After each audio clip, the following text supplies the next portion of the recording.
Shalom saudaraku yang diberkati dan dikasihi oleh Tuhan kita Yesus Kristus. Salam sejahtera buat kita semua dimanapun saudara berada.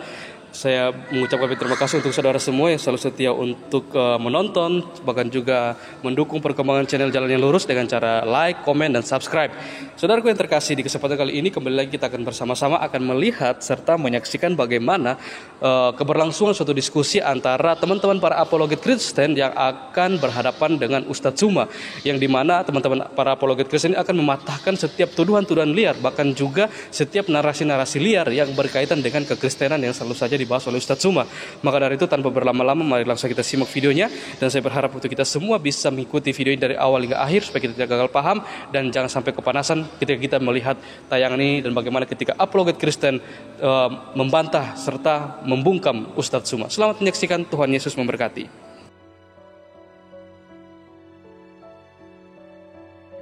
Jadi tidak keluar. Yang pertama, apakah natur itu? Natur kealahan Yesus, natur manusia Yesus. Mengapa Yesus dengan dui natur? Selanjutnya, bagaimana dui natur Yesus yang bersatu ya, tanpa dapat bercampur, tak terpisahkan, tetapi dapat dibedakan. Kemudian, sejak dan sampai kapan dui natur Yesus itu? Lalu pada akhirnya apa implikasi logis dan teologis dari dui natur Yesus itu? Jadi pertanyaan-pertanyaan ini sebagai pertanyaan mengarah untuk mengingatkan agar supaya kedua narasumber atau debater tetap ketat berkaitan dengan tema atau topik perdebatan di malam hari ini. Ya, untuk tidak membuang-buang waktu, saya segera masuk pada yang berikut ini, yaitu debat. Total waktu sebagaimana saya sampaikan tadi 50 menit, masing-masing diberikan kesempatan 5 kali dengan durasi waktu 5 menit. Ya, sampai di sini mungkin ada apa yang mau disampaikan oleh kedua narasumber sebelum kita masuk pada debatnya, Pak MYM, Pak Ustadz Tsuma. Saya nggak ada.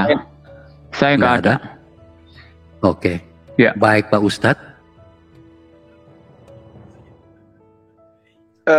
Demikian juga adanya. Saya sementara ini belum ada ini Pak. Karena kita di pertemuan pertama kemarin itu kan udah banyak hal yang kita putuskan bersama. Sehingga saya rasa kita langsung aja kepada topik. Oke.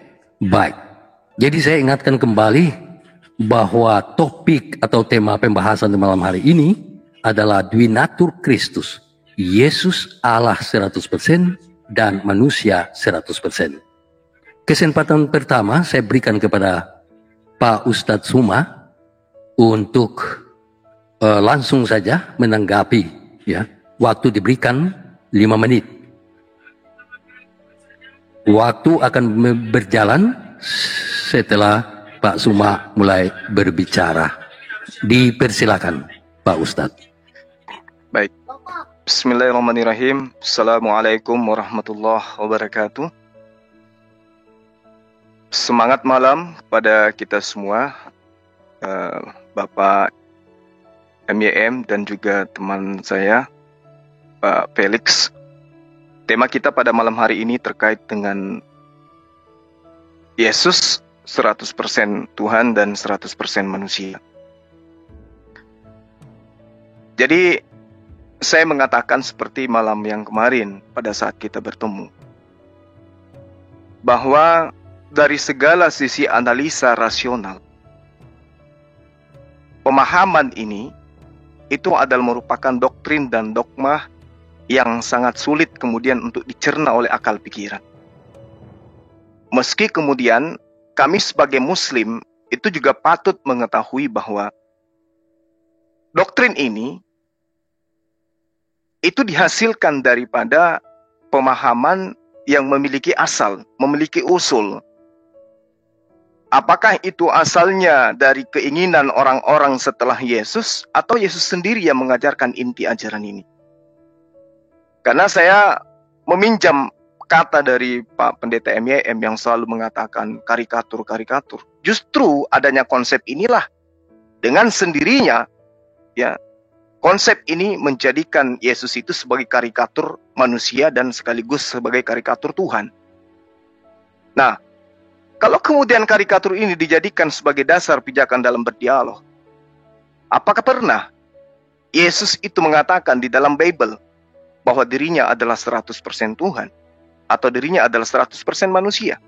Saya katakan bahwa itu tidak pernah. Dia hanya mengatakan bahwa dia adalah manusia, hanya seorang utusan.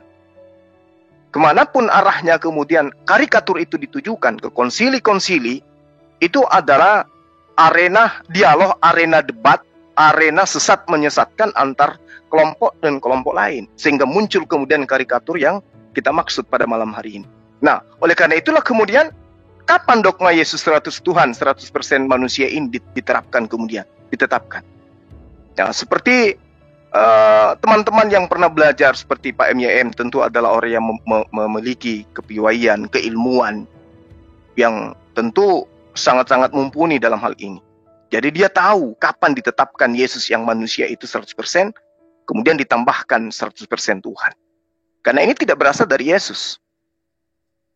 Seperti yang sudah pernah saya katakan, sepeninggal Yesus, orang-orang Kristen itu masih beranggapan bahwa Yesus itu adalah manusia. Keyakinan ini kemudian diyakini oleh umat mayoritas pada saat itu. Namun, muncul kemudian penyimpangan yang dipimpin oleh, mohon maaf saya harus menyebutkan, dipimpin oleh Paulus, yang kemudian menganggap Yesus itu adalah Tuhan. Menganggap bahwasanya Yesus itu adalah Tuhan, dan kemudian menganggap Paulus itu sebagai rasul. Nah, sekte ini kemudian sangat kecil awalnya, namun karena ditangani oleh orang yang kemudian dekat dengan penguasa kala itu, maka pendekatan pada poros kekuasaan yang mana pada saat itu para penguasa-penguasa Romawi masih mengikuti paganisme, maka apa yang diajarkan sekte kecil ini menjadi besar, menjadi kuat, dan tersebar kemana-mana. Akhirnya sekte kecil ini yang tadinya minoritas ini mampu mendominasi konsili yang diadakan di tahun 325 dan selanjutnya. Maka kemudian justru kelompok yang tadinya mayoritas yang dipimpin oleh Arius itu dikalahkan. Bahkan mereka diusir dari ruang konsili. Mereka dianggap bahwa mereka adalah bidat. Mereka kemudian mendapatkan hukuman dari kaisar. Dan pahamnya yang benar tersebut malah dianggap sebagai paham sesat yang dianggap membahayakan keutuhan Imperium Romawi pada saat itu. Ini jelas. Oleh karena itulah kemudian ketika hari ini, malam ini, Pendeta MYM mengusung dengan segala kekuatan keilmuan yang dia punya, ya tentu saya hanya merujuk kepada pengajaran Yesus saja, di mana pengajaran Yesus itu ada tersisa di dalam Bible. Jadi jangan menuntut saya untuk kemudian membuat karikatur-karikatur yang dihasilkan oleh konsili.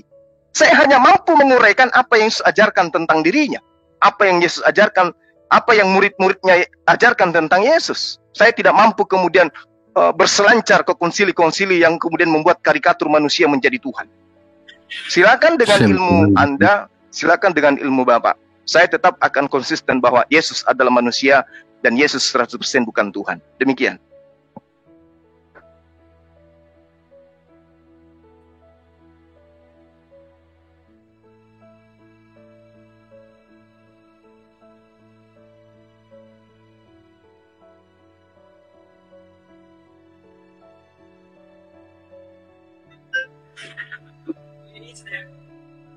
Pak Felix.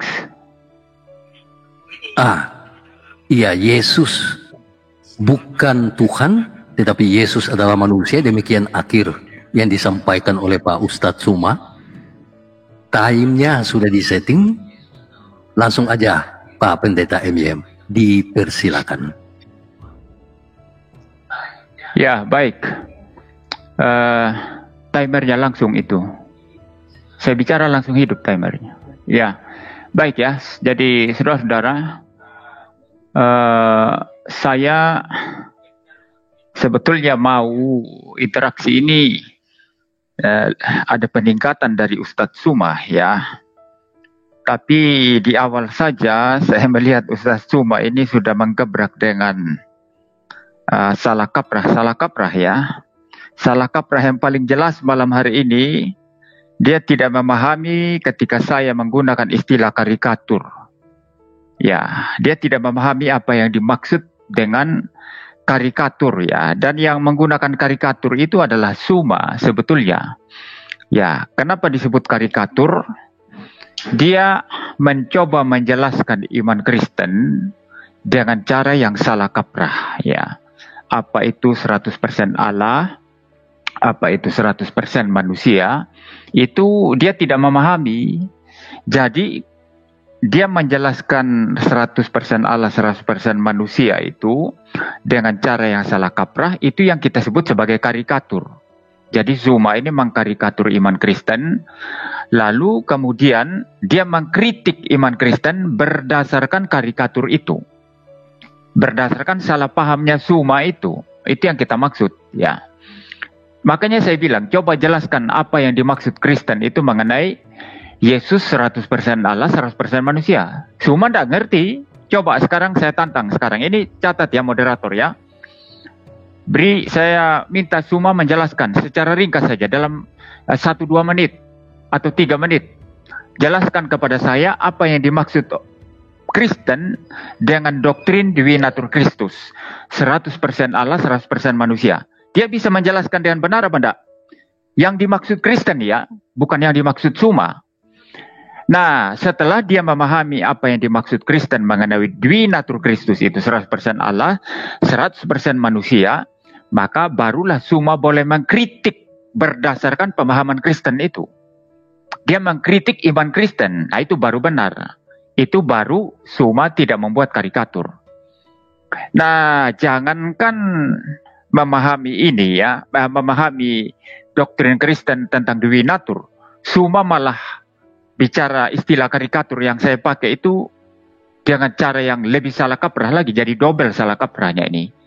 Dia mulai singgung tadi karikatur yang dibuat itu konsili-konsili katanya, karikatur yang dibuat di dalam sidang-sidang itu ya. Yang saya maksud dengan karikatur bukan itu, ya. Yang saya maksud dengan karikatur itu Zuma ini yang membuat karikatur tentang iman Kristen. Misalnya gini Zuma, ya Anda dengarkan saya ini. Kalau tidak mengerti yang saya maksud dengan karikatur. Kalau saya bilang Islam itu percaya 100% bahwa keselamatan itu anugerah Allah saja, bukan amal jasa. Nah, kalau saya bilang begitu, ini saya mengkarikatur iman Islam. Paham tidak? Saya ulang ya. Kalau saya bilang Islam itu adalah iman yang percaya bahwa keselamatan itu 100% anugerah Allah, amal baik manusia itu tidak penting sama sekali. Itu yang dikatakan Islam. Nah, kalau saya berbicara seperti itu, saya mengkarikatur iman Islam. Karena Islam tidak percaya seperti itu. Yang dipercaya Islam itu keselamatan karena amal perbuatan baik. Nah, kamu Zuma mengkarikatur iman Kristen. Kamu belum paham iman Kristen tentang doktrin Dwi Natur Kristus, lalu kamu mengkritik. Yang kamu kritik itu apa? Berarti pikiranmu sendiri tentang iman Kristen. Itu yang kita maksud. Makanya saya minta malam hari ini coba jelaskan apa yang dimaksud Kristen tentang doktrin Dwi Natur. Saya tantang Zuma, dia paham apa enggak? Kalau tidak paham, berarti Zuma tidak tahu apa yang dia kritik. Dia tidak paham apa-apa tentang apa yang dia kritik. Ya, seperti itu. Maka ini tidak akademik, tidak ilmiah. Ya. Jadi 1-2 menit coba jelaskan kepada saya. Bila perlu rujuk kepada Konsili Kalsedon. Ya, mengenai Dwi Natur Kristus. Nanti kalau sudah jelas baru dikritisi. Saya akan berikan tanggapan. Ya, lalu masih ada beberapa detik. Yang terakhir sekali, saya perlu katakan bahwa ketika Zuma masuk ke dalam Alkitab, menafsir Alkitab, ya, lalu mengatakan bahwa Alkitab tidak pernah mengatakan Yesus adalah Allah, adalah Tuhan, begitu ya. Itu kan tafsiran Zuma. Itu tafsiran Zuma dan orang-orang Islam. Tapi orang Kristen mempunyai tafsiran sendiri. Dan mari kita adu tafsiran kita. Tafsiranmu itu rasional apa tidak? Nah, kita lihat malam hari ini. Apakah tafsiran saya atau tafsiran Zuma yang rasional? Ayo.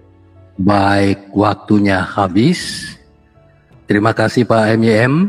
Ya pemirsa, Kedua debater ini masih berkutat pada soal karikatur, tetapi yang ditanyakan atau dimintakan oleh Pak MYM kepada Pak Ustadz Suma adalah tolong jelaskan tentang yang dimaksud orang Kristen tentang Dwinatur Kristus, lalu memberikan tanggapan.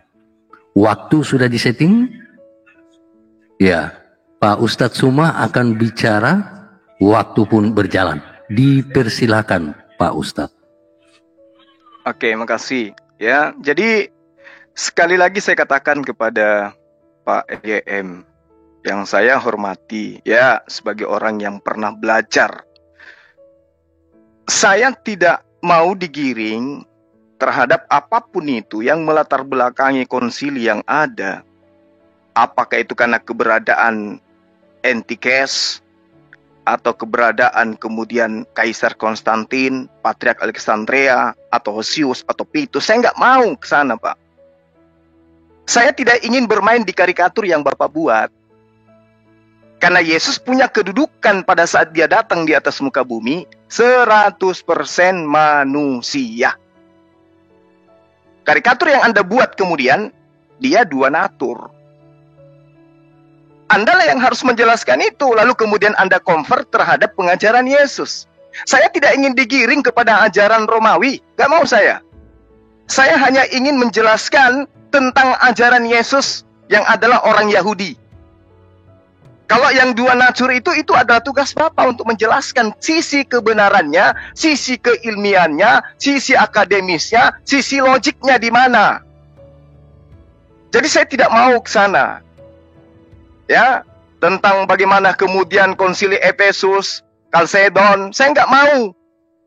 Saya tidak mau digiring kepada pemahaman-pemahaman gereja yang dihasilkan atas asas yang awalnya didasari oleh adanya bidat dan membidatkan, sesat dan menyesatkan. Tidak ada benar dan mensesatkan, tapi sesat dan menyesatkan. Patahkan argumen saya itu, Pak. Bahwa konsili melahirkan sebuah stigma pemikiran, ide, gagasan, anak Maria itu adalah Tuhan 100%, manusia 100%, saya katakan itu adalah kesesatan yang nyata.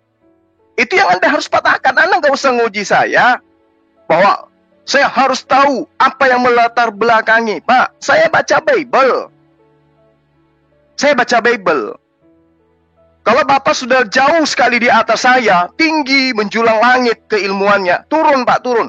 Bapak nggak usah menggiring saya, bagaimana kemudian para uskup ya, yang diselenggarakan kemudian Kaisar Theodosius II itu pada tahun 431 di konsili Efesus, lalu kemudian 20 tahun setelahnya mengadakan konsili Konsedin. Saya nggak perlu ke sana, aku bilang.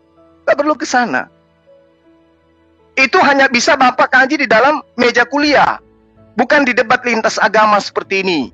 Lain hal kalau saya dari sekte Kristen yang membantah tentang dua natur Yesus. Tapi saya ini Muslim, Pak.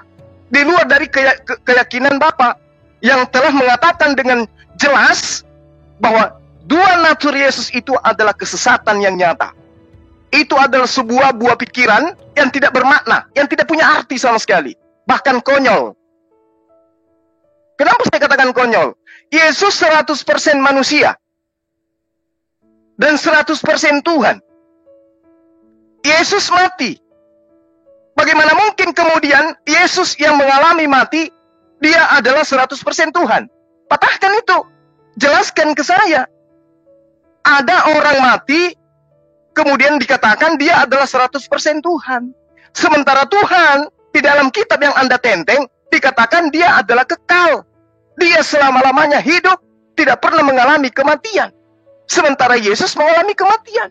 Daniel 6 nomor 26 misalnya. Dia adalah Allah yang kekal. Dia Allah yang hidup, dia kekal untuk selama-lamanya. Berarti dia tidak memiliki sisi 100% manusia. Yesus, banyak dalil Pak, yang mengatakan mana mayat Yesus. Ya, kemudian orang-orang datang kepada Pilatus untuk meminta mayat Yesus. Matius 27 nomor 58 misalnya. Dia pergi menghadap Pilatus dan meminta mayat Yesus. Bagaimana mungkin si mayat bisa menduduki posisi dimensi 100% Tuhan?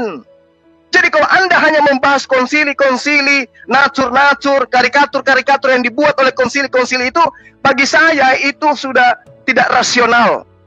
Jadi jangan habiskan waktu saya untuk membahas hal-hal yang Anda bayar mahal, Anda habiskan waktu untuk kemudian Anda mumet di dalam pemahaman Anda sendiri tentang Yesus. Saya sederhana, Yesus manusia, 100% manusia dan 100% bukan Tuhan.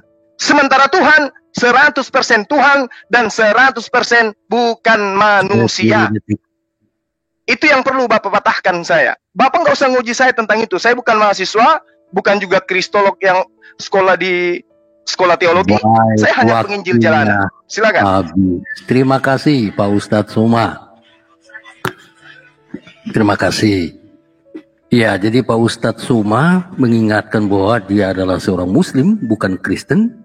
Oleh sebab itu merupakan tanggung jawab Pak MYM untuk mematahkan apa yang dia sampaikan yang jelas. Dia katakan bahwa dwinatur Yesus adalah suatu kesesatan yang nyata. Benarkah demikian? Yang dipertanyakan adalah rasionalitasnya. Ya, apakah benar bahwa dwinatur Yesus adalah kesesatan yang nyata? Waktu sudah disetting dan untuk itu diberikan 5 menit kepada Pak MYM bicara, waktu pun berjalan. Dipersilakan Pak Pendeta. Ya, baik. Jadi untuk mengkritisi sesuatu itu kan perlu paham dulu. Itu yang saya maksud. Dan Suma tidak paham ini. Ya, dia tidak memahami apa yang saya maksudkan. Anda kalau mengkritisi sesuatu, Anda paham dulu apa yang Anda kritisi. Dan Suma tidak memahami apa-apa yang dia kritisi. Asal bicara. Jelas asal bicara ini. Anda mengkritisi dwinatur Kristus yang mengatakan 100% manusia, 100% Allah. Tapi Anda sendiri tidak bisa menjelaskan itu apa dwinatur Kristus. Apa yang Anda kritisi. Itu omong kosong saja itu. Sama saya kasih contoh tadi. Kalau saya mau mengkritisi Islam, saya paham dulu iman Islam. Kalau saya tidak memahami iman Islam, apanya yang saya kritisi? Nah ini yang saya katakan tidak ilmiah. Zuma punya ide tidak mengenai dwinatur Kristus? Dia bisa menjelaskan tidak itu apa? Kalau dia tidak bisa menjelaskan itu, apa dwinatur Kristus?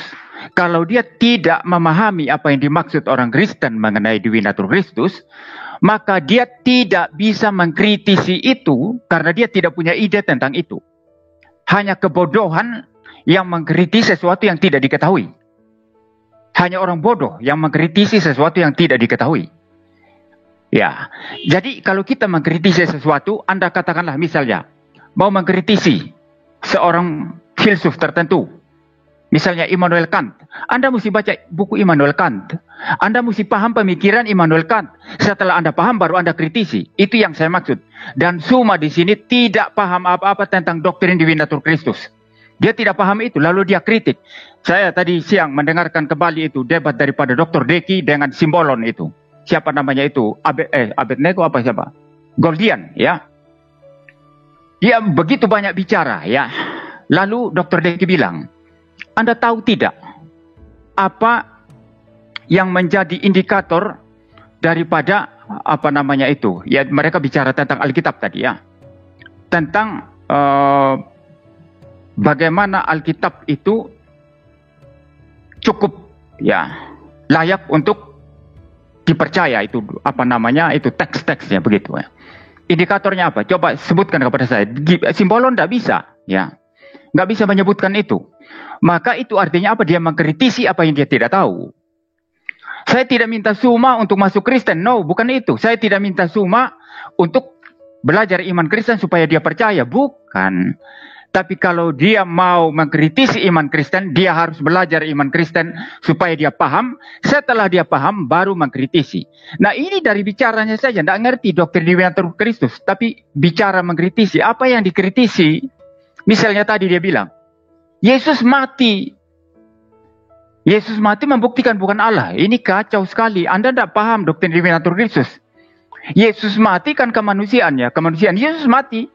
Doktrin dwinatur Kristus mengatakan 100% manusia. Berarti dalam kemanusiaannya mati. Anda tidak bisa menggunakan apa yang terjadi pada kemanusiaan Yesus yang mati itu, lalu Anda melompat itu diterapkan kepada kealahan. Ya, ini kebodohan.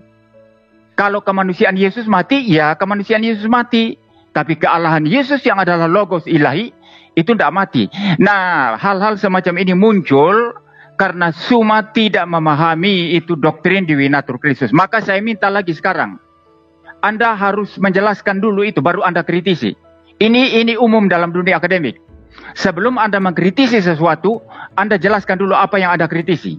Setelah Anda jelaskan dengan baik, baru Anda kritisi. Baru saya dengarkan nanti. Ya, kalau tidak Anda percuma ngomong besar di sini. Anda masuk ke sini ngomong besar untuk apa? Anda mengkritisi apa yang Anda tidak tahu. Tidak ada guna. Ini saya lihat semua debater Islam seperti itu. Mereka mengkritisi apa yang mereka tidak tahu. Ya, seperti itu. Lalu nanti argumentasinya lompat sana, lompat sini. Ya, seperti kutu loncat.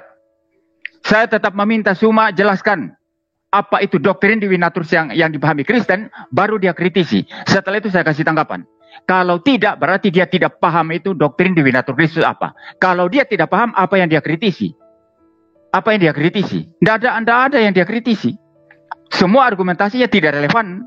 Menjadi tidak relevan karena dia tidak paham apa yang dia kritisi. Saya kalau mau mengkritisi Pak Felix, saya mesti dengarkan pernyataan Pak Felix, saya mesti pahami itu, baru saya kritisi. Kalau saya tidak mendengarkan Pak Felix, tidak memahami pernyataan Pak Felix, apa yang saya kritisi Pak Felix? Apa yang saya kritisi? Tidak ada. Tidak relevan. Ya.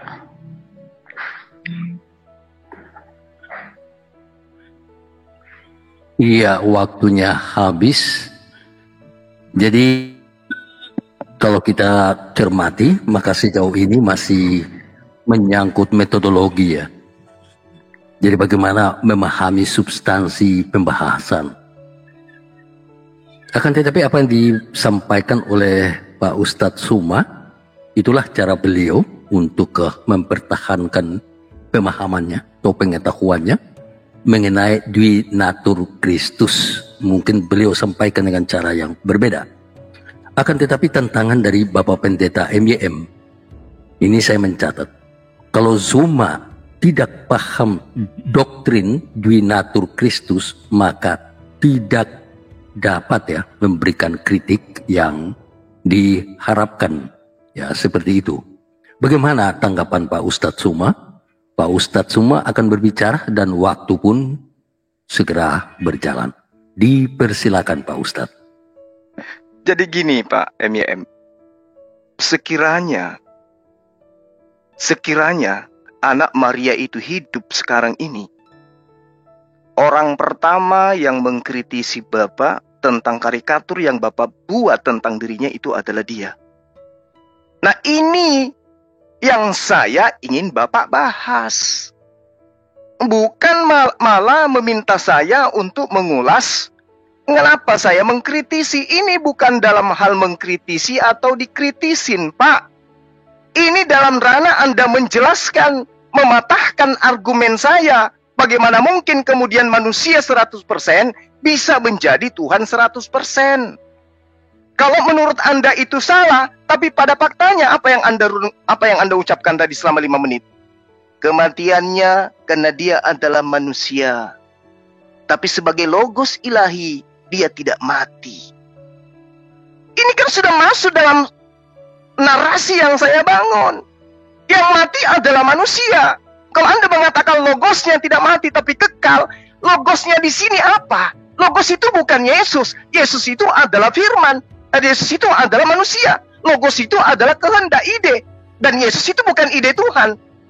Tapi dia adalah manusia yang dihasilkan dari ide Tuhan. Anda memang susah kalau menghadapi saya. Karena Bapak menganggap saya adalah mahasiswa. Dan Bapak selalu menganggap diri Bapak itu adalah prof. Tapi sangat disayangkan, Pak. Saya juga belajar gitu loh, Pak. Kalau Anda hanya ingin mengatakan natur, saya ngerti mengenai dua natur Yesus, itu juga sudah dialami masalah ini kepada gereja-gereja lama, Pak. Bukan hanya saat sekarang. Justru karena adanya pertentangan sekte-sekte, itu disebabkan karena adanya Dwi Natur Yesus ini. Ya, pengakuan konsili misalnya. Bagaimana kemudian Konstantinopel bukan hanya menyepakati akan Yesus Kristus sebagai Allah yang sungguh-sungguh, namun juga dia menyepakati bahwa Yesus itu benar-benar manusia. Nah, ini yang harus Bapak pecahkan. Bagaimana kemudian ada manusia, benar-benar dia adalah Tuhan. Bagaimana kemudian ada mayat, benar-benar dia kekal. Bagaimana kemudian ada esensi yang kekal, tapi dia benar-benar pernah menjadi mayat. Bagaimana kemudian dia berdiri sendiri, sebagaimana yang diterangkan di dalam Yesaya 37, nomor 16 misalnya. Ya Tuhan semesta alam, Tuhan Israel yang bertahta di atas kerubim, hanya Engkaulah seorang diri yang menciptakan segala kerajaan bumi. Engkaulah yang menjadikan langit dan bumi. Ayub 9 nomor 8, Engkau yang seorang diri membentangkan langit dan melangkah di atas gelombang-gelombang laut. Lalu kemudian diterangkan Yesaya 44, 24, demikian juga adanya. Dia seorang diri, dia seorang diri. Dia bukan manusia. Pada saat dia seorang diri, dia bukan manusia, dia bukan anak Maria. Jadi kalau Anda mengatakan Yesus 100% manusia, 100% Tuhan, apa bisa dibalik? Sebelum Maria melahirkan Yesus, bisa enggak doktrin karikatur yang Anda buat itu dinobatkan kepada Yod-Heh-Vav-He yang disembah oleh Abraham? Bahwa Yod-Heh-Vav-He 100% Tuhan, 100% manusia. Boleh enggak? Kan enggak bisa.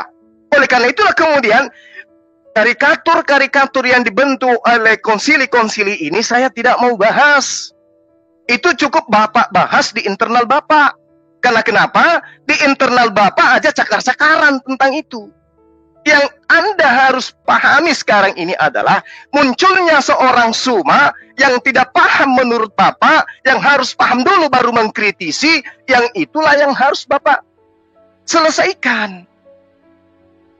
Saya tidak perlu mengkritisi apa itu dua natur. Yang saya harapkan dari Bapak itu menjelaskan bagaimana mungkin kemudian dalam waktu yang sama Yesus itu adalah 100% manusia dan 100% Tuhan.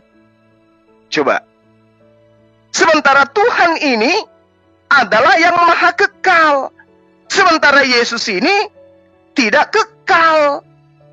Bagaimana mungkin yang kekal adalah yang tidak kekal? Yang tidak kekal adalah yang kekal. Dan satu yang harus Bapak pahami, ya, dua natur ini munculnya di mana, Pak? Bapak ingin menggiring saya ke barat, ke ajaran pagan? Tidak. Saya tetap pada pendirian. Kehadiran saya di sini membela ajaran Yesus. Yesus mengajarkan dirinya adalah utusan Allah.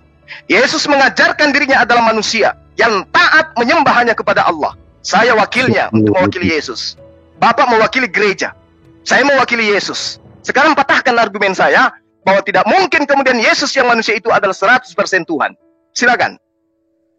Suma mengatakan bahwa dia mewakili Yesus. Ada beberapa poin yang saya catat. Yang pertama, adanya pertentangan dan konsili-konsili yang dilakukan oleh karena problem dwinatur itu. Ya, misalnya saya sebutkan saja konsili Nisea dan konsili Efesus misalnya.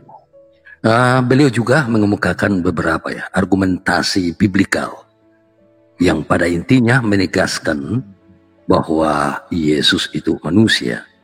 Lalu pertanyaan dan tantangan dari Ustadz Suma adalah, mana mungkin manusia 100% lalu menjadi Tuhan 100% pada waktu yang bersamaan? Saya pikir ini soal epistemologi, epistem, bagaimana memahami hal ini, bagaimana pemahaman itu benar. Kalau dikatakan benar, bagaimana argumentasinya bahwa itu benar? Ya, waktu sudah disetting kembali, Bapak MYM akan memberikan tanggapan, waktu pun berjalan. Dipersilakan Pak Pendeta. Ya, Pak Moderator, saya pakai waktu sedikit ya. Sekarang Suma tadi mengatakan itu karikatur yang ada buat, karikatur yang itu gereja-gereja buat mengenai Kristus Yesus katanya begitu ya. Sekarang saya minta Suma jelaskan karikatur itu apa. Saya bicara di sini aja, nanti saya lanjut lagi. Saya minta Suma jelaskan karikatur yang saya buat seperti apa. Jelaskan itu. Biar saya beri bantahan. Waktunya dikasih jalan? Waktunya. Waktunya tidak jalan ini.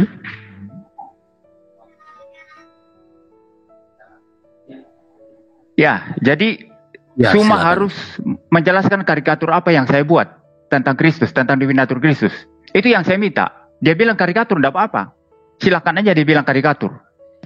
Sekarang jelaskan karikatur itu. Ya, supaya dia jangan asal bicara saja, ya, mengkritik apa yang dia tidak tahu. Sekarang saya tanya, Suma, Anda mesti gentle ya. Kalau Anda tidak bisa menjelaskan ini, Anda tidak tahu apa-apa tentang apa yang Anda bilang karikatur ya terhadap Dewi Natur Kristus. Yang Anda tuduhkan saya buat, atau yang bapak-bapak gereja buat, atau yang konsili buat, begitu ya. Nah, Anda mesti jawab ini semua. Kalau Anda tidak jawab ini, Anda kalah telak. Anda tidak ngerti apa-apa. Anda ngomong besar, mengkritik apa yang Anda tidak tahu. Mulut besar, mengkritik apa yang Anda tidak tahu. Harus jelaskan kepada saya karikatur apa yang dibuat itu oleh bapak-bapak gereja, oleh konsili Kalsedon, oleh saya. Ya, jelaskan itu nanti. Kalau Anda menjelaskan karikatur apa itu, saya bantah nanti. Ya, saya akan memberikan bantahan-bantahan. Ya.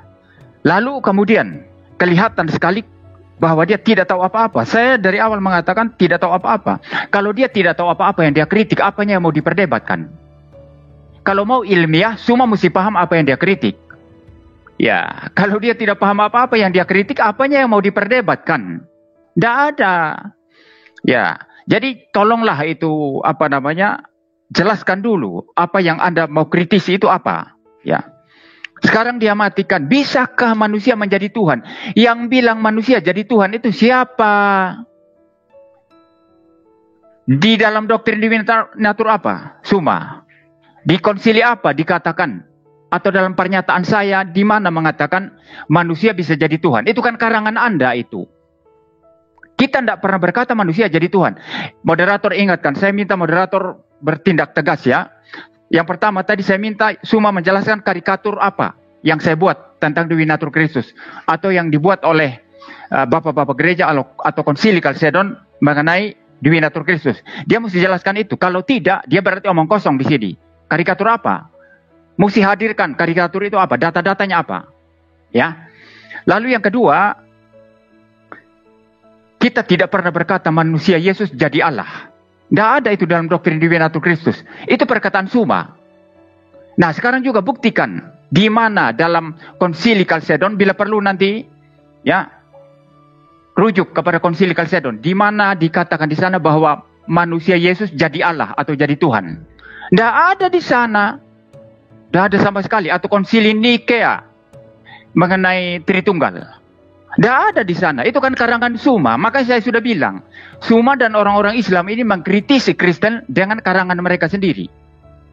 Kita tidak pernah berkata manusia Yesus jadi Allah. Itu karangan Suma. Kita percaya Yesus itu punya dua natur. Manusia ya manusia. Manusia tidak bisa jadi Allah. Allah ya Allah. Tidak bisa jadi manusia. Kealahannya terus dari kekal sampai kekal. Kemanusiaannya ada sejak inkarnasi. Ada dua natur yang berbeda. Yang mati kemanusiaannya, yang kekal itu kealahannya. Kita tidak pernah percaya Allah jadi manusia, manusia jadi Allah. Itu kan karangan Suma. Maka tidak nyambung ini. Saya perlu tertawakan argumentasi Suma ini ya. Walaupun besok itu ramai mereka mengatakan Suma menang besar ya, silakan sajalah ya.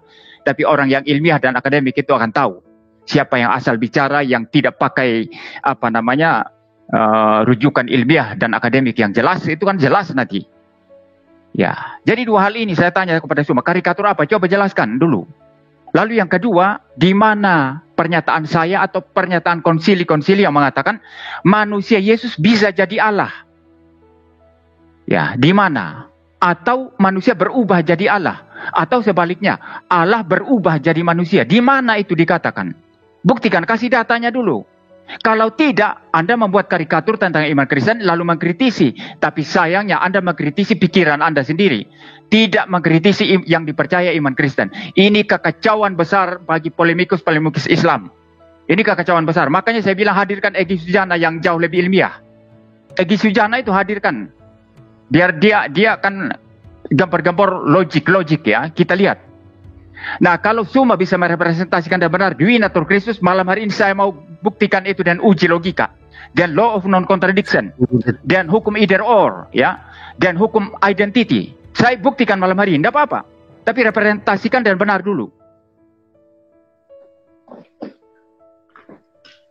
Ya, waktunya sudah habis. Ya, saya ingatkan kepada kedua debater agar supaya fokus pada tema, masuk pada substansi, saling sanggah menyanggah terkait dengan substansi, ya. Nah, sejauh ini saya melihat masih soal metodologi. Saya pikir kita harus bergeser masuk pada soal yang substansial, tema yang dibahas, ya. Memang yang diminta oleh Pak Pendeta MYM kepada Pak Suma adalah harus jelaskan soal karikatur yang Anda maksudkan. Tentunya Anda sudah menyimak apa yang disampaikan oleh Pak.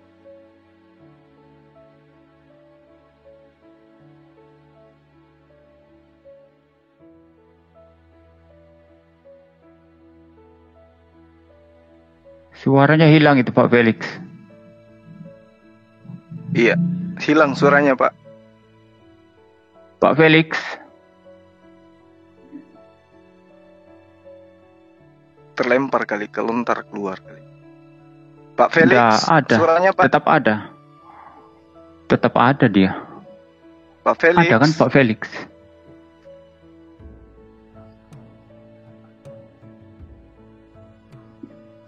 Pak Felix ada di room kan?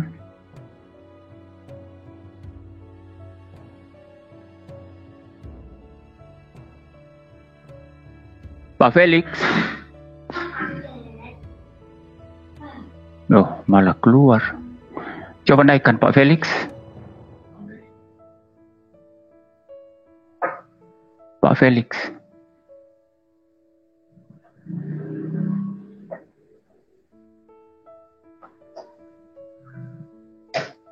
Bisa?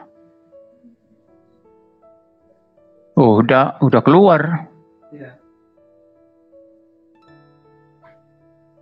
Bagaimana ini Ustadz Suma? Ini sudah keluar ini orangnya ini.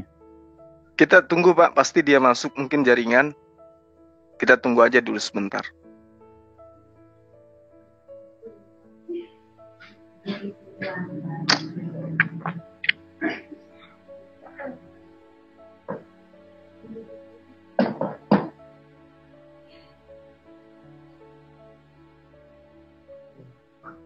Ada ndak orangnya?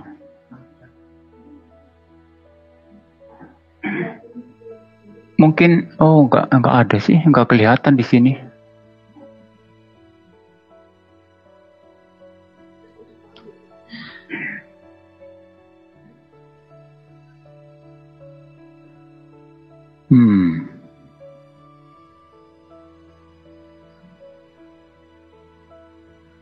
Atau kita lanjut pakai timer aja. Giliran Anda sekarang kayaknya Ustadz Suma. Kita buang-buang waktu nanti ini sambil nunggu Pak Felix. Oke, baik. Timer, sebentar. Timer siap ya? Ntar disiapkan timernya dulu. Baik Pak, baik. Ya silakan Ustadz. Oke, baik. Jadi pernyataan Bapak itu kemudian bahwa terkait dengan karikatur. Saya katakan bahwa ketika kita melihat sisi mendasar daripada apa yang menjadi konsep Kristen, yaitu Yesus sebagai objek sembahan, maka saya katakan bahwa Yesus itu mengajarkan dirinya 100% manusia. Kedudukan yang paling tertinggi yang dimiliki hanya sebagai rasul, utusan. Lalu kemudian muncul karikatur. Apa karikatur itu? Pemahaman yang kemudian dilebih-lebihkan terhadap Yesus. Penggambaran yang kemudian dijadikan sebagai objek pembenaran terhadap iman, di mana Yesus itu sebagai objeknya.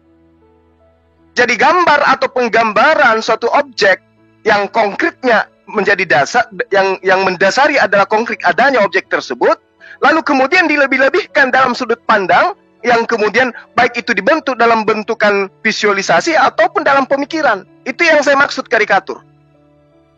Jadi adanya pemahaman doktrin atau dogma terhadap orang per orang, terhadap golongan, terhadap objek yang sebenarnya mengajarkan dirinya bukan Tuhan, tetapi Rasul. Lalu kemudian dibuatkan sesuatu penggambaran yang dilebih-lebihkan. Maka muncul kemudian pemahaman Yesus juga 100% Tuhan. Nah, ketika Anda mengatakan, bisakah manusia jadi Tuhan? Saya jelas mengatakan tidak bisa. Tapi Anda sudah menobatkan Yesus itu 100% Tuhan. Berarti, kalau Yesus 100% Tuhan, berarti Tuhan menjadi manusia. Nah, kalau Yesus itu juga adalah Tuhan 100%, berarti Yesus yang manusia ini juga menjadi Tuhan. Berarti Tuhan menjadi manusia, manusia menjadi Tuhan. Jadinya 200%. Itu yang saya pahami dengan karikatur yang Anda buat. Kalau kemudian Anda mengatakan, Tuhan tidak bisa menjadi manusia. Tapi faktanya, data demi data yang disuguhkan kemudian gereja, bahwa Tuhan menjadi manusia itu ada. Dikatakan misalnya firman itu telah menjadi manusia. Logos menjadi manusia. Dan logos ini adalah Theos. Logos ini adalah ilah. Yang kalian sebut dengan sebutan Allah. Yohanes 1 nomor 1. Pada mulanya adalah firman. Firman itu bersama-sama dengan Allah. Firman itu adalah Allah. Firman itu telah menjadi manusia. Apa tuh? Tuhan menjadi manusia. Logos menjadi manusia. Berarti yang dihasilkan kemudian dari konsili atau apapun itu, muhtamar-muhtamar yang dibangun oleh gereja pada dasarnya semuanya itu berdasar terhadap karikatur penggambaran terhadap Yesus yang dilebih-lebihkan. Kalau dikatakan Yesus selamanya adalah Allah, di dalam Yohanes 8 nomor 58 misalnya, aku berkata kepadamu, sesungguhnya sebelum Abraham jadi aku telah ada. Atau aku dan Bapa adalah satu. Yohanes 10 nomor 20 nomor 30, sorry. Itu adalah kemudian pemahaman yang dibantah sendiri oleh Yesus. Bahwa ketika Yesus mengatakan, aku ada sebelum Abraham ada, itu ada yang melatar belakangi pertanyaan itu. Karena kalau dipahami berdasarkan data ini sehingga muncul kemudian karikatur mengatakan dia adalah Tuhan itu sendiri yang 100% Tuhan dan 100% manusia. Karena dikatakan Abraham, aku ada sebelum Abraham ada. Faktanya Yesus nggak tahu kapan hari kiamat. Berarti ada yang melatar belakangi sehingga Yesus mengatakan, aku ada sebelum Abraham ada. Karena Salomo juga mengatakan, aku ada ketika langit belum digariskan. Begitupun juga Yeremia, ada sebelum dia dikandung oleh ibunya. Artinya itu gugur. Keilahian Yesus 100% itu gugur sama sekali. Sekarang yang muncul hanya Yesus 100% manusia. Tidak ada karikatur lain. Jadi kalau saya memahami, ya sesuai dengan apa yang Yesus ajarkan. Dia adalah Rasulullah. Dia adalah utusan Allah. Dan Tuhannya hanya satu. Dia bukan Tuhan. Tuhannya cuma sendiri. Sebagaimana dalil demi dalil yang saya uraikan kepada Bapak di dalam kitab Bapak sendiri. Bahwa Tuhan menciptakan langit dan bumi seorang diri. Tidak ada unsur manusia di sana. Berarti unsur manusia ini muncul belakangan. Kalau unsur manusia ini muncul belakangan dan dikatakan 100% Tuhan, harusnya pada saat Tuhan menciptakan langit dan bumi, si manusia anak Maria ini juga ada di sana. Tapi faktanya dia tidak ada. Lalu bagaimana mau dikatakan dia 100% manusia, dia 100% Tuhan? Sekira begitu, Pak. Silakan. Pak Felix mau masuk ya? Waktunya selesai. Saya mohon Silakan, maaf, Pak. Tadi saya terpental ya. Saya terpental. Akan tetapi saya ada sempat nyimak Ustadz Suma mengutip itu Yohanes 8 ayat 58, ego eimi. Sebelum Abraham jadi aku ada ya, ucapan Yesus. Meski demikian, Pak Ustadz Suma tetap menekankan bahwa Yesus hanya 100% manusia. Pak MYM akan memberikan tanggapan waktu berjalan setelah Pak MYM mulai. Dipersilakan, Pak. Ya, baik. Saya mungkin tanggapi sedikit moderator tadi ya, yang mengatakan belum masuk substansi. Sebetulnya substansi itu, Pak, pertanyaan saya. Karena Zuma menyerang apa yang dia tidak tahu. Ini substansi perdebatan. Kalau dia tidak paham tentang pemahaman saya mengenai doktrin Divinatur, dia menyerang udara kosong, bukan menyerang saya. Inilah yang disebut sebagai strawman fallacies, ya. Membuat orang-orangan di sawah, lalu digebuk sendiri, lalu merasa menang. Itu Zuma malam ini. Dia sama sekali tidak merepresentasikan Divinatur Kristus, baru dia serang. Sebagaimana dipercaya iman Kristen. Ini penting dalam perdebatan, Pak. Ini bukan metodologi, Pak Felix. Ini substansi perdebatan. Dia kalau mau menyerang saya kan menyerang pernyataan saya yang dia pahami dan benar. Kalau dia tidak paham, apa yang dia mau serang? Ya, dan bukti-bukti ketidakpemahamannya terhadap doktrin Kristen itu adalah salah satunya. Misalnya ya, dia mengatakan kalau Yesus itu Allah. Dia bilang tadi begini, Allah itu menciptakan seorang diri. Ya. Waktu Allah menciptakan tidak ada unsur manusia di sana. Kalau memang Yesus itu adalah Allah, ya, dan manusia 100%, tentu waktu Allah menciptakan ada unsur manusia di sana. Itu argumentasi dia tadi. Nah, ini kan kacau ini. Yang mengatakan kemanusiaan Yesus itu kekal itu tidak ada awal, ya. Kekal sama dengan kealahannya itu siapa? Kemanusiaan Yesus itu ditambahkan kemudian. Ini Suma dengar apa enggak ya? Atau sibuk Google ya? Jadi kemanusiaan Yesus ditambahkan pada saat inkarnasi. Maka jelas pada saat penciptaan itu tidak ada manusia di sana, tidak ada unsur manusia di sana. Yang ada hanyalah Bapa, Sang Firman, Sang Logos Ilahi, di mana melaluinya Bapa mencipta, dan Roh Kudus. Dan itu nyata dalam Kejadian 1 ayat 1 sampai 3. Ya, jadi tidak ada unsur manusia di sana. Nah, ini satu bukti bahwa Suma tidak paham iman Kristen, tapi menyerang apa yang dia tidak paham. Memang kita percaya kemanusiaan Yesus ditambahkan kemudian. Kemanusiaan Yesus itu bukan ada dari kekal sampai kekal. Ditambahkan pada saat inkarnasi, dan sejak inkarnasi, natur Allah dan natur manusia Yesus itu bersatu untuk seterusnya. Ya, tidak bisa dipisah, tidak bisa dibagi. Tidak bercampur, tidak berubah. Ya, seperti itu ya. Jadi Suma tidak paham ini ya. Lalu kemudian singgung-singgung sebelum Abraham ada, aku ada. Before Abraham was born, I am, kata Tuhan Yesus. Itu jelas ayat menyatakan kekekalan Sang Logos dalam natur ilahinya. Itu jelas itu. Yang tidak bisa dicampur adukan dengan kemanusiaannya. Walaupun sejak inkarnasi ada persatuan sedemikian rupa. Tapi jelas ketika Yesus berkata, sebelum Abraham ada, aku ada, itu menyatakan kekekalan keilahiannya sebagai logos ilahi. Natur Allahnya. Ya, dan dengan demikian, di sini hanya membuktikan bahwa Yesus memang Allah. Yohanes 1 ayat 1 sudah jelas itu. Pada mulanya adalah firman. Firman itu bersama-sama dengan Allah. Dan firman itu adalah Allah. Ketika Yesus mengampuni dosa. Ya, yang debat yang pertama dulu. Ya, dia katakan bukan Yesus yang mengampuni dosa. Saya katakan kepada semua, buktikan dari ayat itu. Di mana Yesus bukan mengampuni dosa. Itu Yesus yang menyatakan di sana. Mengampuni dosa seseorang yang tak pernah berbuat dosa langsung terhadap Yesus secara manusia. Hanya Allah yang bisa begitu kan? Nah, itu tidak bisa dicampur adukan dengan kemanusiaannya. Nanti kalau kemanusiaannya mati, bisa makan, bisa berjalan-jalan di atas bumi. Ya, seperti itu. Nah, maka begini. Ketika dia membenarkan diri dan mengatakan, Yeremia pun berkata, sebelum dunia dijadikan aku ada. Tidak ada begitu itu. Buktikan, buka ayatnya nanti semua. Lalu kemudian Salomo berkata, aku sudah ada sebelum dunia dijadikan, begitu ya. Itu Salomo bicara tentang hikmat. Dan hikmat itu justru mempersonifikasikan Sang Firman. Karena logos ini adalah hikmat Allah. Firman Allah. Bijaksana Allah. Intelijensia yang menjadi dasar penciptaan segala sesuatu. Jadi hikmat yang dibicarakan Salomo itu, yang ada secara kekal itu, ya, yang ada sebelum dunia dijadikan itu merujuk kepada logos itu. Bukan Salomo itu.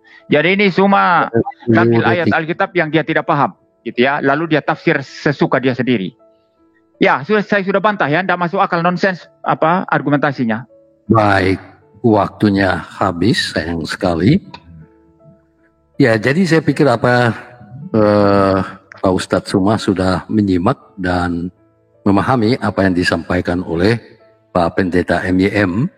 Beliau sudah substansial dan Pak Ustadz Suma dengan caranya sendiri juga bagaimana substansial ya. Ya, seperti itu. Ya, kita akan persilakan langsung Pak Ustadz Suma. Waktu bergerak, Pak Ustadz Suma memulai. Dipersilakan, Pak. Oke, makasih. Nah, inilah yang menggelikan. Semakin tinggi ilmu seorang Kristen itu akan semakin jauh jatuhnya itu semakin enak. Bapak mengatakan kemanusiaan Yesus itu ditambahkan. Ini logika apa ini? Tuhan menambahkan pribadi baru terhadap dirinya. Ini konsep yang Bapak dapat ini dari mana konsepnya? Makanya saya tidak mau digiring kepada konsep konsili-konsili pagan yang Anda bawa itu. Kemanusiaan Yesus itu ditambahkan kemudian. Kalau begitu berarti Yesus yang manusia 100% ini tidak ada pada dirinya 100% Tuhan. Karena ternyata dia adalah ciptaan, Pak. Kenapa saya katakan ciptaan? Baca Yesaya 43 nomor 10. Engkaulah saksi-saksiku, tidak ada Tuhan yang dibentuk sebelum aku, dan tidak ada Tuhan yang dibentuk setelahku. Berarti kalau Anda mengatakan Tuhan menambahkan dirinya pribadi, berarti Tuhan membentuk dirinya menjadi pribadi baru. Ingat kata-kata Bapak yang barusan. Memang enak kalau orang semakin tinggi ilmunya itu semakin enak saya berdialog dengan dia. Saya dengan bahasa awam saya yang dimengerti oleh banyak orang dan Bapak yang bahasanya tinggi akan terjun bebas nantinya. Bapak mengatakan kemanusiaan Yesus itu ditambahkan. Ini apa-apaan ini? Tuhan menambahkan pada dirinya sisi kemanusiaan. Ini konsep dari mana Bapak temukan? Belajar dari mana jauh-jauh? Tapi ternyata yang Bapak bawa ke sini ajaran pagan. Tuhan Yesus, kata Anda, itu adalah sisi kemanusiaan yang ditambahkan berikutnya. Berarti dia dibentuk. Nah, lalu kemudian Anda terpojok lagi dengan Amsal 8. Anda mengatakan itu adalah hikmat, itu bukan Salomo, tapi itu adalah hikmat untuk Yesus. Berarti Bapak pelototin, pasang kacamata, lihat nomor 22. Amsal 8 itu. Berarti benar Yesus adalah ciptaan. Tuhan telah menciptakan aku sebagai permulaan pekerjaannya, sebagai perbuatannya yang pertama kali dahulu kala. Berarti kalau itu untuk Yesus, berarti Yesus adalah ciptaan. Berarti benar yang saya katakan, tolong jelaskan manusia 100% kok bisa Anda tuhankan, karena dia memiliki konsep karikatur 100% Tuhan juga. Jadi Anda mau menggunakan metode seilmiah apapun, Bapak akan terjun bebas. Selama masih menyembah manusia, selama itu juga, setinggi apapun ilmu Bapak akan tersungkur dengan indahnya di hadapan saya. Tapi Anda mengatakan nggak mungkin kemudian kami menuhankan manusia, nggak mungkin kata Anda menuhankan manusia. Nah, lalu kemudian Anda mengatakan Yesus itu adalah manusia, Yesus itu adalah manusia dan selamanya adalah manusia. Lalu kemudian dia menyatu dengan ilahi. Apa-apaan ini? Manusia menyatu dengan ilahi. Jadi anak Maria kehilangan anak, karena anaknya sudah menjadi ilahi. Berarti ketika ilahi 100%, manusia 100%, menyatu dia, bukan lagi 100%, Pak. Jadi 200% jadinya. Ini logik apa dipakai? Ilmiah seperti apa yang Anda gunakan? 100 kali 2 berarti 200. Tuhan Anda itu 200. 200 apa namanya Tuhan? 200% pencampuran antara manusia dengan Tuhan. Waduh. Tinggi sekolah Bapak, tapi hanya ini yang Bapak bisa. Nah, kalau kemudian Anda mengatakan bahwa Yesus itu kami tidak sembah pada diri kemanusiaannya. Nanti akan saya tanya kepada Bapak, Yesus yang 100% ini, yang pernah menjadi mayat ini, yang tidak dapat berbuat apa-apa dari dirinya ini, yang tidak ada ketika Tuhan menciptakan ini, kayak mana caranya dia menjadikan dirinya menjadi Tuhan? Tadi Anda menuding saya bahwa Suma nggak tahu, itulah berarti Suma itu nggak ngerti, nggak ada ilmunya. Berarti nggak paham sama sekali. Berarti yang paham adalah Bapak. Bapak mengatakan kemanusiaan Yesus itu ditambahkan. Lalu kemudian manusia yang ditambahkan ini 100% juga Tuhan. Bagaimana ceritanya? 100% manusia, 100% Tuhan. Sementara sisi kemanusiaannya ini adalah kemanusiaan yang ditambahkan, kemanusiaan yang dijadikan. Berarti Yesus ini adalah hal baru. Kalau dia hal baru berarti dia ciptaan. Kalau dia ciptaan berarti bukan Tuhan. Jangankan 100%, 0,1% pun tidak. Itu yang Anda harus patahkan. Kalau Anda ingin mengatakan, kamu nggak ngerti dua natur. Yang kami maksud Yesus Tuhan 100%, Yesus Tuhan 100% manusia. Apakah Anda ingin mengakui bahwa Tuhan Anda dua? Anda menuhankan manusia dan menuhankan ilahi? Apakah seperti itu? Silakan. Baik, waktunya sudah selesai. Ini kita akan masuk yang terakhir ya, dari Pak Pendeta MYM. Itu akhir daripada sesi debat. Tapi beberapa hal yang saya catat dari apa yang disampaikan oleh Pak Ustadz Suma, yaitu mengenai natur kemanusiaan Yesus ditambahkan, yang berarti dibentuk. Kemudian soal Amsal 8 ya, oleh Pak Ustadz Suma itu bukan personifikasi hikmat ya, tetapi itu ditujukan kepada Salomo. Apakah demikian? Kemudian manusia Yesus menyatu dengan ilahi. Apakah kemanusiaan Yesus disembah? Kira-kira itu yang disampaikan oleh Pak Ustadz Suma. Dan pada akhir daripada sesi ini, Pak Pendeta MYM akan memberikan tanggapan yang sifatnya merangkum. Waktu akan berjalan ketika Pak Pendeta MYM berbicara. Dipersilakan Pak Pendeta.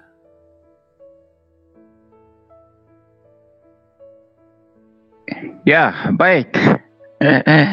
Jadi saya lucu sekali ini ya. Kelihatan sekali Ustadz Suma ini. Ya, maafkan saya ya. Saya bukan menyerang dia ya. Tapi kelihatan sekali ini dia sebetulnya sama sekali tidak ilmiah ya. Saya tidak mengatakan tadi pribadi Yesus, kemanusiaan Yesus ditambahkan. Saya tidak sebut istilah pribadi. Orang Kristen itu kalau menggunakan istilah itu sangat ketat dan tidak sembarangan. Saya mengatakan natur manusia Yesus ditambahkan pada saat inkarnasi. Tapi Suma bilang pribadi Yesus, kemanusiaan Yesus ditambahkan, kata MYM katanya. Ini saja sudah membuktikan omong kosong besar. Tidak paham argumentasi orang, omong kosong besar. Natur sama pribadi beda Suma. Makanya belajar konsili Kalsedon dulu, pahami itu baru kritik Kristen. Biar gak asal mangap. Maafkan saya kalau saya keras ini, karena ini sudah karikatur luar biasa dari Suma ini. Ya, konsili Kalsedon mengatakan Yesus hanya ada satu pribadi. Dengan dua natur yang berbeda. Ilahi 100%, manusia 100%. Bersatu dalam satu pribadi logos. Satu pribadi ya. Logos tidak dapat dibagi, tidak dapat dipisah. Tidak bercampur, tidak berubah. Tidak bercampur, tidak berubah melawan Eutychus yang sesat. Dan tidak terbagi, tidak terpisah melawan Nestorian yang juga sesat. Nah, Suma mengatakan tadi, MYM bilang pribadi kemanusiaan Yesus ditambahkan. Nah, ini bukti bahwa Suma tidak paham apa-apa. Bahkan dia tidak mengerti apa yang saya katakan ini. Dia tidak mengerti apa yang saya katakan, ya. Jadi sayang sekali ya. Sayang sekali. Kalau saya pasti misalnya bahas tentang Quran atau Muhammad sekarang, saya pasti mendengarkan argumentasi Suma baik-baik. Setelah saya paham, baru saya kritisi. Tidak mungkin saya asal bicara seperti itu. Jadi harus dibedakan istilah pribadi dengan natur. Ya, jadi terbukti di sini Suma memang itu asal menanggapi saja ya. Omong kosong besar kalau saya boleh katakan. Yang kedua ya, mungkin saya masuk ke Amsal dulu ya. Ya, saya membaca ya, Amsal 8 ayat 22 ya. Dikatakan di sana, Tuhan telah menciptakan aku sebagai permulaan pekerjaannya, sebagai perbuatannya yang pertama-tama dahulu kala. Ini terjemahan LAI mengatakan demikian. Kami Kristen percaya terjemahan bisa keliru, terjemahan bisa salah bahkan. Dan LAI di sini saya katakan keliru terjemahannya. Ya, kalau dalam versi King James nanti saya merujuk juga kepada bahasa aslinya ya. Kalau dalam versi King James, New King James dikatakan, The Lord possessed me at the beginning of His way, before His works of old. Jadi the Lord possessed me artinya Tuhan memiliki aku. Tuhan memiliki aku. Ya, at the beginning of His ways ya. Jadi istilahnya memiliki ya sebagai permulaan pekerjaannya. Itu dalam versi LAI ya, tapi kalau di King James ini at the beginning of His ways ya. Tuhan memiliki aku. Ini merujuk kepada Sang Firman, Sang Logos itu yang memang berada pada Bapa ya. Sejak semula di dalam kekekalan. Di dalam bahasa aslinya ini ada istilah Kanani Yahweh ya. Kanani YHWH ya. Possessed me Yahweh. Ya, istilah possessed tadi ya. Maka Sang Logos ini dimiliki oleh Allah itu secara kekal. Ya, dimiliki oleh Allah secara kekal ya, bukan diciptakan. Lalu kemudian tadi dikatakan manusia Yesus itu layak disembah apa tak? Karena persatuan kemanusiaan Yesus dan kealahannya yang sedemikian rupa di dalam satu pribadi Logos yang kita tidak bisa pisah, tapi bisa dibedakan dengan jelas. Maka kita menyembah pribadi Logos itu yang adalah Allah 100% dan manusia 100%. Ya, jadi kalau kemanusiaan Yesus terinclude ke dalamnya, apa masalahnya? Sudah ada persatuan sedemikian rupa antara natur manusia dan natur kealahan Yesus. Maka menyembah pribadi Yesus yang adalah Allah 100% dan manusia 100% itu dilakukan orang Kristen. Dan itu no problem sama sekali. No problem sama sekali. Ya.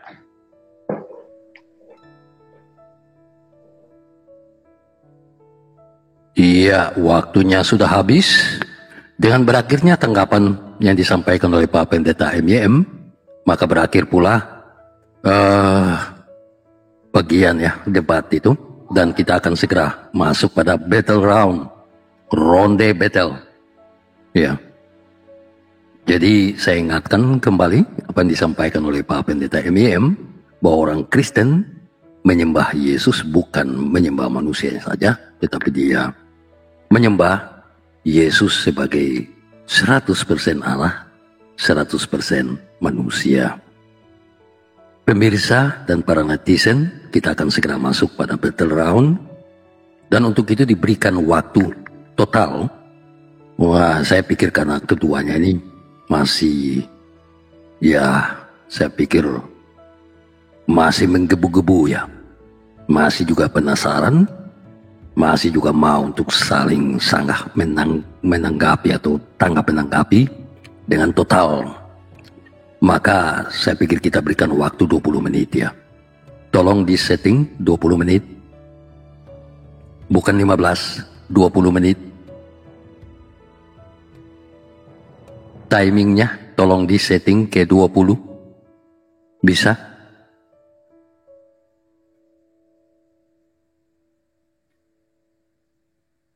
Ke 20 menit ya. Oke, ditampilkan besar. Baik, terima kasih. Ya, saya pikir kedua narasumber nanti saling menahan diri ya, agar supaya pesan atau message yang mau disampaikan bisa diterima dengan baik oleh para pemirsa ataupun netizen. Ya, silakan. Siapa yang memulai? Ketika berbicara, waktu pun bergerak. Dipersilakan 20 menit dari sekarang. Ya, silakan dia menyerang. Saya tidak menyerang, Pak. Saya hanya ingin netizen itu tercerahkan. Kristen ini sebenarnya menyembah berapa Tuhan? Satu Kalau Tuhan. Anda mengatakan menyembah manusia, satu Tuhan. Jangan manusia jangan atau memframing roh. apapun. Jangan mempremi Manusia atau apapun. roh? Kristen menyembah Ya, satu Tuhan Tuhan. Anda satu katanya. Ya, Yang mana? Yesus atau yang manusia 100%? Allah Tritunggal yang satu. Allah Tritunggal yang satu yang di dalam Bagaimana dirinya caranya ada Anda 3 pribadi mengatakan yang satu berbeda. sementara Bapa, Pak, bagaimana Anda bentar mengatakan dulu. satu? Hmm. Satu manusia, satu bukan manusia. Makanya saya jelaskan, Anda dengar ya. Silakan. Orang Kristen percaya menyembah Allah Tritunggal yang satu, yang di dalam dirinya sendiri ada 3 pribadi yang berbeda, Bapa, Anak, dan Roh Kudus. 3 pribadi yang berbeda tapi nggak bisa dipisah, nggak bisa dicerai-beraikan, tapi bisa dibedakan dengan jelas. Dan pribadi kedua, Sang Logos ini, dia mengambil natur manusia 100% pada saat inkarnasi. Sehingga naturnya sekarang adalah Allah 100% dan manusia 100%. Nah, kalau Anda tanyakan kepada saya, Anda menyembah satu Tuhan, yaitu Allah Tritunggal. Tidak ada Allah lain selain Faktanya daripada 3, Allah Pak. Tritunggal. Ya. Faktanya 3. 3 yang mana? Yesus. Yang 3 mana? Yesus manusia. Yesus manusia. Apakah Bapa itu manusia? Allah itu satu hakikat, 3 pribadi yang berbeda. Hanya ada satu Allah. Tadi Bapak 3 dari mana yang tadi Anda maksud? Bapak tadi merendahkan saya ketika saya mengatakan bahwa Nggak, 3 kemanusiaan dari mana Yesus yang Anda itu maksud? adalah pribadi yang ditambahkan. Sekarang jelaskan dulu. Sekarang Anda jelaskan mengatakan dulu. Tuhan Anda 3 menjadi 3 pribadi. Yang mana yang benar ini? Tadi Anda marah memang ketika 3 saya pribadi. mengatakan bahwa Memang 3 tadi Anda pribadi. marah ketika saya mengatakan bahwa kemanusiaan Yesus itu adalah pribadi yang ditambahkan. Anda Tidak. menertawakan saya. Kemanusiaan Yesus tidak. Dengar saya dulu, biar nggak asal ngoceh terus, Suma. Ya, dengar Nah, saya. sekarang Yesus itu pribadi yang ditambahkan Kemanusiaan atau bukan? Yesus, dengar dulu. Kemanusiaan Yesus itu tidak punya pribadi sendiri. Dengar baik-baik. Itu sekarang natur Tuhan Anda manusia 3 Yesus. pribadi atau satu Loh. pribadi, Pak? Kamu dengar dulu. Kamu saya tanya tentang Enggak, Quran, nanti enggak, saya kamu bukan siswa jungkir balik Anda. nanti. Saya bukan Ya, makanya mahasiswa dengar Anda. dulu. Ya. Dengarkan dulu. Anda Dengarkan mengatakan saya dulu. Yesus itu bukan pribadi. Nah, yang dikatakan 3 pribadi ini siapa aja? Dengar dulu Suma, ya. Kemanusiaan Yesus tidak mempunyai pribadi manusia sendiri. Ngerti enggak? Oke, Karena berarti dia gugur. kemanusiaan Yesus itu, dengar dulu, kemanusiaan Yesus itu Oke, otomatis berarti mengambil tinggal 2 pribadi. bagian dalam pribadi Logos ilahi, ya. Jadi Oke. kemanusiaan Yesus itu ada 2 natur, bukan 2 pribadi. Ya, ada 2 natur yang berbeda yang bersatu dalam satu pribadi Logos. Maka tetap saja Allah Tritunggal, pribadi Bapa, ada pribadi Anak, Logos yang punya 2 natur, dan ada pribadi Roh Kudus. Apanya yang 3 Allah? Yang 3 Allah itu Yang apa? 3 pribadi ini jelaskan siapa kepada aja, saya. Pak? 3 pribadi ini siapa aja? 1, Bapa, Logos, dan Roh Kudus. Logos, Jelas? Roh Kudus. Ya. Nah, Yesus Ya. Yesus sebagai apa dia di sana? Nggak dihitung dia. Yesus sebagai Logos, toh? Sebagai Logos, 100% Allah, 100% manusia. Iya. Logos itu apa, Pak? Coba, Logos itu apa? Lah, ini pertanyaannya lari kemana-mana. Anda menyerang selama ini iman Kristen, Anda tidak ngerti Logos. Justru saya Anda nggak lucu ngerti gitu Logos. loh. Justru saya lucu. Jadi, Anda mengatakan Yesus itu engkau bukan ini pribadi, menyerang, tapi dia adalah Logos. engkau ini menyerang- Maksudnya Logos itu apa, Pak? Logos itu apa? Engkau memang, Suma, kamu mulut besar. Kamu menyerang yang tidak kau ketahui. Ya? Loh, kok mulut Kau besar? menyerang yang tidak Bapak kau yang ketahui. otaknya kerdil. Anda mengatakan Logos itu apa? Logos itu apa? Logos itu firman. Firman yang punya 2 natur. Ya. Firman yang punya 2 natur. Waktunya di Logos pause itu dulu. apa, Pak? Waktunya di pause dulu. Firman yang punya 2 natur yaitu Allah 100%, manusia 100%. Saya minta Logos waktu. itu Ini yang kamu apa? tidak paham. Ini yang kamu Logos tidak itu paham. apa? Logos itu apa? Logos itu firman. Saya ingatkan Nah, ya. Yesus itu firman atau bukan? Jangan saling Yesus menyerang. firman dalam kealahannya. Dan Yesus punya itu natur firman manusia atau manusia, 100%. Pak? Pak, Yesus itu Yesus firman itu- atau manusia? Yesus itu dalam kealahannya firman. Dan di dalam kemanusiaannya punya natur manusia. Lalu masalahnya apa? Nah, Yesus gini, itu firman dalam dengarkan. kealahannya.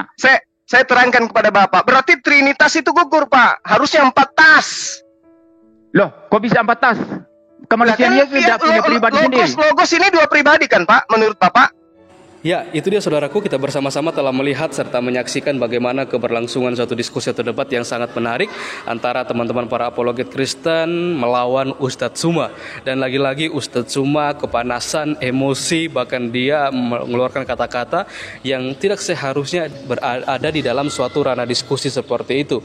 Karena ya begitulah Ustadz Suma ya, ketika setiap data dan juga argumentasi yang dibawakan bisa dibantah dan dipatahkan oleh teman-teman para apologet Kristen, pastinya dia akan menimbulkan suatu reaksi yang tidak baik seperti itu.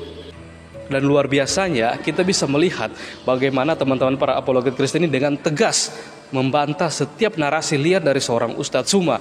Ya, dan memang hal ini yang tidak perlu dibiarkan, karena Ustadz Suma seperti secara tidak langsung dan ataupun secara langsung kayak dia membodohi orang lain seperti itu. Orang yang mungkin yang selama ini kepengen untuk mencari tahu, memperdalam tentang iman kekristenan, tapi salahnya mereka mendengar dari Ustadz Suma seperti itu. Dan inilah memang tugas para apologet Kristen dan juga hamba-hamba Tuhan seperti itu dengan adanya media sosial ini, untuk kita bisa bersama-sama meluruskan setiap kebenaran yang ada dalam firman Tuhan yang selalu saja diputar balikan oleh teman-teman para polemikus ini. Apalagi kalau kita melihat di beberapa, hampir sebagian besar dari video-video dari Kononditan ya, saya melihat dan memperhatikan ketika ada orang lain datang berkonsultasi tentang ajarannya Kononditan yang baru, tentang imannya Kononditan, selalu saja dia mendasari dengan Alkitab, dengan kekristenan. Malah kalau kita menonton videonya, sebagian besar di dalamnya itu hanya membahas tentang iman kekristenan, tentang Alkitab seperti itu, dengan mencari-cari kesalahan di dalamnya seperti itu. Kenapa ya? Kenapa tidak langsung saja dia mengajari tentang iman dia yang baru, tentang keyakinan dia yang baru seperti, tanpa harus menggunakan iman orang lain atau Alkitab orang lain untuk disampaikan kepada orang lain seperti itu. Bukannya suatu kebenaran yang disampaikan, malah mencari-cari kesalahan di dalam firman Tuhan itu sendiri, dan dia jadikan hal itu untuk mengajari atau mengajarkan kepada orang-orang yang datang berkonsultasi kepada Kononditan seperti. Sama halnya dengan Ustadz Suma, Uniriva, dan juga Ustadz Kainama, ada lagi beberapa lah seperti itu, para polemikus ini, dan juga para mualaf seperti itu ya. Dan, dari saya ya, seharusnya ketika mereka menjadi seorang mualaf, lebih baiknya mereka memperdalam tentang keyakinan dan iman mereka yang baru, tanpa harus membahas tentang kekristenan seperti itu ya. Itu kan mungkin baik seperti itu ya, tapi ya pada dasarnya kalau kita melihat ya, memang mereka semua pasti akan membahas tentang kekristenan seperti entah ada masalah apa dan bagaimana ya, itu hanya mereka dan Tuhan yang tahu seperti itu ya. Kita terus berdoa untuk teman-teman para apologet Kristen dimanapun mereka berada, para hamba-hamba Tuhan yang menggunakan media sosial untuk melayani dalam untuk pelayanan seperti itu, supaya mereka terus diberkati Tuhan, dipakai Tuhan secara luar biasa untuk menjadi berkat dan terang dimanapun mereka berada, supaya Injil kerjaan surga itu boleh terus diberitakan, tersiar sampai ke ujung-ujung bumi, sehingga banyak orang yang mendengar, bahkan banyak orang yang mengambil keputusan untuk percaya kepada Yesus Kristus sebagai satu-satunya Tuhan dan juru selamat mereka dalam setiap kehidupan mereka. Dan kita berdoa juga untuk setiap pergumulan para teman-teman para apologet Kristen, supaya Tuhan juga terus campur tangan dan mencukupkan segala kebutuhan mereka. Oke, saudaraku, mungkin sekian video saya di hari ini. Sampai berjumpa di video-video yang selanjutnya. Kiranya Tuhan Yesus memberkati kita semua.